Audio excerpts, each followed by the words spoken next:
सुंदरनगर के पास बसे एक छोटे से गांव में गोपाल नाम का एक गरीब लड़का अपने बूढ़े माता पिता के साथ रहता था। गोपाल रोजाना जंगल से लकड़ियां काटकर उन्हें सुंदरनगर के बाजार में बेचने जाता था। एक दिन जब गोपाल बाजार पहुंचा तो सिपाही सब लोगों को बाजार खाली करने के लिए बोल रहे थे।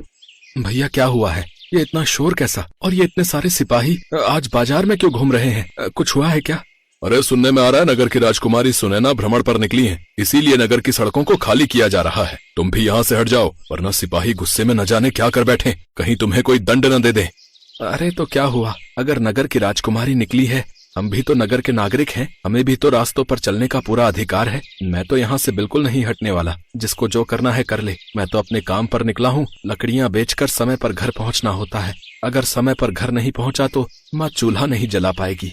गोपाल अपने काम के लिए आगे बढ़ा, तभी राजकुमारी का रथ वहाँ से गुजरने लगा। अचानक रथ का पहिया एक गड्ढे में फंस गया। राजकुमारी का रथ लड़खड़ाकर गिरने लगा। किसी में इतनी हिम्मत नहीं थी कि रथ को संभाल सके। गोपाल दौड़कर गया और उसने रथ को संभाल लिया। हमारे गिरते हुए रथ को किसने संभाला? कौन है वो साहसी? राजकुमारी जी, इस युवक ने आपको गिरने से बचाया है। एक तरफ राजकुमारी की सुंदरता अद्भुत थी और दूसरी तरफ गोपाल एक सीधा साधा फटे हुए कपड़े पहने मामूली सा लकड़हारा था। राजकुमारी सुनैना गोपाल की सादगी पर मोहित हो जाती है। युवक, तुम बहुत बहादुर हो। तुम्हारी बहादुरी देखकर मैं बहुत खुश हूँ। तुम कल महल में आना, मैं तुम्हें महाराज से इनाम दिलवाऊंगी। क्षमा कीजिएगा राजकुमारी, पर मैं आपकी जान बचाने का मोल नहीं ले सकता। ये मैंने इंसानियत के नाते किया है। आपकी जगह कोई और भी खतरे में होता तो मैं उसकी मदद भी अवश्य करता। मैं चलता हूँ, मुझे लकड़ियाँ बेचकर समय पर घर पहुँचना है। उसके बाद गोपाल तो अपने रास्ते चला गया, पर राजकुमारी सुनैना का मन भी शायद उसके साथ ही चला गया। एक दिन गोपाल जंगल से लकड़ियां काट रहा था, तभी उसे 3 साधु दिखाई दिए। वे तीनों बहुत भूखे थे। बेटा, तुम्हारे पास कुछ खाने को होगा, बहुत भूख लगी है। मेरे पास हाँ 3 रोटियां हैं। माँ ने चटनी के साथ 3 रोटियां दी थी। मैं अभी देता हूँ, आप तीनों वो खा लीजिए। अगर तुमने अपनी 3 रोटियां हमें दे दी तो फिर तुम क्या खाओगे? अभी तो तुम्हें पूरा दिन लकड़ी काटनी है। मेरे पास कुछ चने भी हैं, मैं वो खा लूंगा। हमें तो बहुत अधिक भूख लगी है बेटा, 3 रोटी से हमारा कुछ नहीं होगा। अच्छा, तो फिर आप ये चने भी खा लेना। हम यहाँ पर बैठेंगे कहाँ? यहाँ तो बैठने का कोई आसन भी नहीं है। गोपाल ने अपने गले में पहना हुआ अंगूछा जमीन पर बिछा दिया। हाँ, ये बिल्कुल ठीक है। चलो अब हम भोजन प्रारंभ करते हैं। साधु भोजन करके बोले, हमें बहुत नींद आ रही है, हम कुछ देर विश्राम करना चाहते हैं। साधु कुछ देर के लिए विश्राम करने लगे। थोड़ी देर पश्चात वे तीनों उठे और वहाँ से जाने लगे। तुमने निस्वार्थ भावना से हमारी इतनी सेवा की, पर क्यों?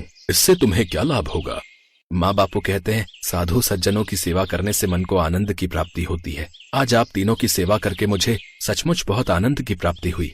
तुम बहुत नेकदिल इंसान हो गोपाल, इसलिए तुम्हारे निस्वार्थ भाव को देखते हुए जाने से पहले हम तुम्हें कुछ देना चाहते हैं। वो तीनों साधु साक्षात त्रिदेव थे, ब्रह्मा विष्णु महेश। अपने सामने त्रिदेव को देखकर गोपाल दंग रह जाता है। गोपाल, हम पृथ्वी लोक पर भ्रमण के लिए निकले थे। तुमने हमारी बहुत सेवा की, इसलिए अब से तुम्हारे जीवन के सारे दुख दूर हो जाएंगे और सुखों का आगमन होगा। गोपाल, आज राजकुमारी सुनैना का स्वयंवर है। राजकुमारी सुनैना जिस किसी के गले में भी जयमाला डाल देगी, उससे राजकुमारी का विवाह हो जाएगा। राजकुमारी सुनैना मन ही मन तुमसे प्रेम करती है, इसलिए हम त्रिदेव चाहते हैं कि तुम स्वयंवर में जाओ और राजकुमारी सुनैना से विवाह करो। पर मैं तो बहुत गरीब हूँ, एक मामूली सा लकड़हारा। राजकुमारी सुनैना तो इस नगर की राजकुमारी हैं। देश विदेश के इतने बड़े बड़े राजा आज उनसे स्वयंवर के लिए आएंगे। वो सब मेरे से बेहतर होंगे त्रिदेव। राजकुमारी सुनैना के लिए तुमसे उत्तम वर कोई और नहीं हो सकता। तुम्हें समय पर स्वयंवर में पहुंचना होगा, क्योंकि राजकुमारी सुनैना की जान खतरे में है। जान खतरे में है? पर क्यों? ये तुम्हें तब पता चलेगा जब तुम स्वयंवर में जाओगे। हम तीनों का आशीर्वाद तुम्हारे साथ है। जाओ और अपने नए जीवन की शुरुआत करो। त्रिदेवों से आशीर्वाद लेकर गोपाल राजकुमारी सुनैना के स्वयंवर में पहुंचता है। वहाँ पर बड़े बड़े राजा सुनैना से विवाह के लिए बैठे हुए थे। राजकुमारी सुनैना का चेहरा थोड़ा उदास था, पर जैसे ही राजकुमारी की नजर गोपाल पर गई तो उसके चेहरे पर खुशी आ गई। गोपाल भी राजकुमारी को देखकर मुस्कुराने लगता है। तभी एक आकाशवाणी होती है, है किसी में हिम्मत जो आज राजकुमारी सुनैना से विवाह कर सके, क्योंकि जिस किसी के गले में भी राजकुमारी सुनैना जयमाला पहना देंगी उसको मैं मार दूंगा, क्योंकि राजकुमारी सुनैना मेरे अलावा किसी से विवाह नहीं कर सकती। ये तो राक्षस मरदूत की आवाज है। लगता है वो यहाँ आ चुका है, पर वो दिखाई क्यों नहीं दे रहा।